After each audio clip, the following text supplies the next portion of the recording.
I am incredibly excited to see you all here today. I'm incredibly excited to be here. Not because I find mindfulness that exciting.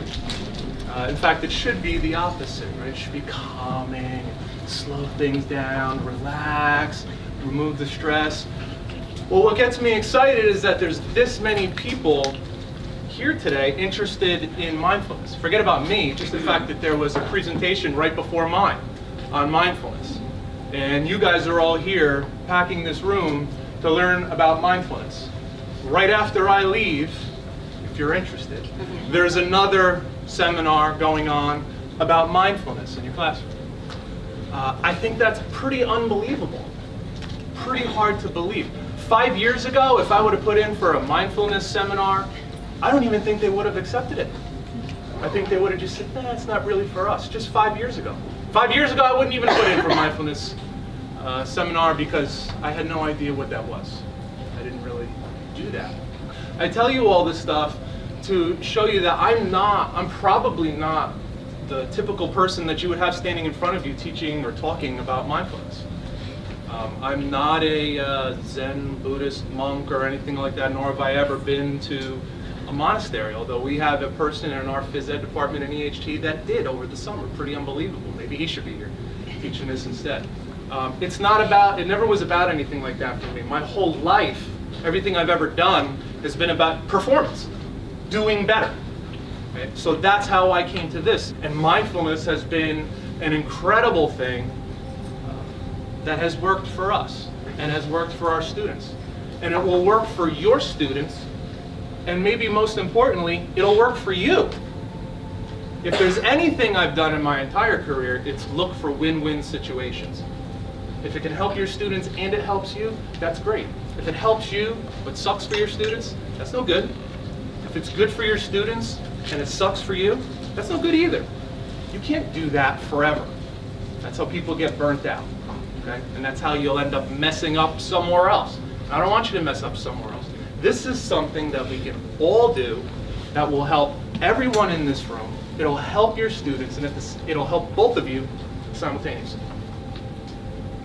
So if we could consolidate this idea down to one word, that word would be clarity. Okay? We're looking for a clarity of mind. And the way we do that is by being fully immersed in the moment, fully immersed in the present moment. All of our troubles, all of our stresses, I should say most, 99% of them, come from thinking about and having regrets about the past, or having anxiety or fear of the future. Okay, I'm going to say that one more time because this is huge. You can use this whether you ever meditate a second or not. Okay. Almost all of your stress, almost all, comes from regrets from the past, or fears or anxiety or trepidation about the future. You don't realize it all the time, but you're constantly on edge. You're constantly on edge. If you got PLCs or SGOs, or if you got to get your grade book done, or you're on Infinite Campus, or whatever your thing is, your kid's coming to class, you can see he's got that look in his eye, he's going to have a problem today. Okay? Whatever those things are, that's fight or flight. On top of your own personal stuff. On top of your cell phone. Did they like that video? Did I get the like? That son of a bitch didn't like my video. How dare he? That's fight or flight. Okay? That is where almost all your stress comes from. We're constantly in this state of fight or flight. Can't live like that. It's incredibly stressful.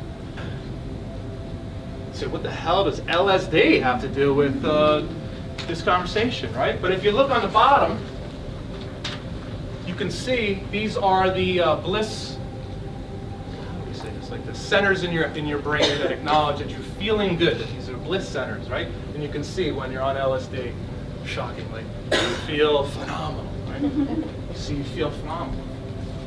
Well, you see on the bottom here, this is the brain of someone, the scan of someone who has been, what do they call it, expert meditator. They've been meditating for over a year. It's not exactly the same. This is like really fired up. I don't know how much they were using. Damn. Okay? But it's A lot more than someone who's a novice or doesn't do it at all. Anybody in here want to feel good? Yes. So all this is saying is that you'll feel good. That's enough. That's enough. That's enough for me. Just feel good. Sometimes to really get into a state, you need to be standing up. So at this point, I would like you all, if you don't mind, to close your eyes. And just follow along with what I say here.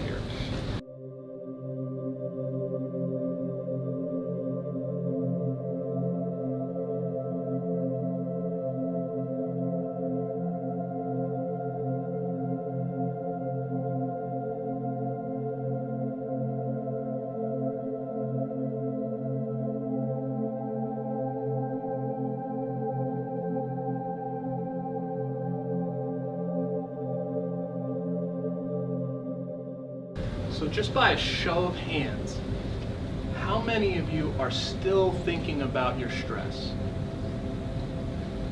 1, 2, 3, kind of. That's not bad. That's not bad. If you've never done any kind of mindful practice or meditation before, you can never say that again, because that's what that is. Now you can see, for most of you, you can see how quickly you can take yourself out of a mental state. That those things are not real. Okay, there's a saying in neuro-linguistic programming that says the map is not the territory, which simply means, for example, we're here in New Jersey. If you saw a map of New Jersey, that's not New Jersey. That's a map of New Jersey. It's a representation of New Jersey. Whatever you're thinking about, whatever stress that is not the thing. It's just a representation of it in your head. And you've decided that that is stressful. Somebody else could look at the exact same thing and say that's not. If you weren't able to pull away from that, that doesn't mean you can't do this. It just means it didn't work this time. All right? So, how do we do this in our classroom? Okay, now that you have these techniques, these ideas that you can really look into on your own time, how do we do that in the classroom? There are God bless you. There are way more ways to do it in your classroom than I can possibly present here today. What I can show you is what we've done, and then, I could tell you what I think is best practice, the best way to do it. You have obstacles that you may have to overcome. What's your principal or administration willing to do? What are they willing to listen to?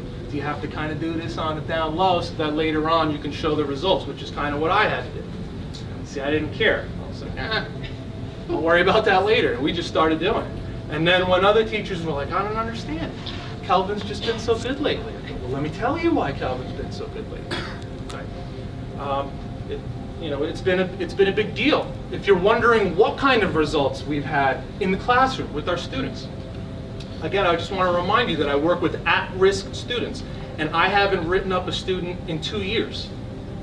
I'm not saying it's all because of mindfulness. I think that would be naive and foolish. Okay? But it would also be equally naive to say that it had nothing to do with it. It's a big part of it. We'll get to the benefits of mindfulness in a little bit.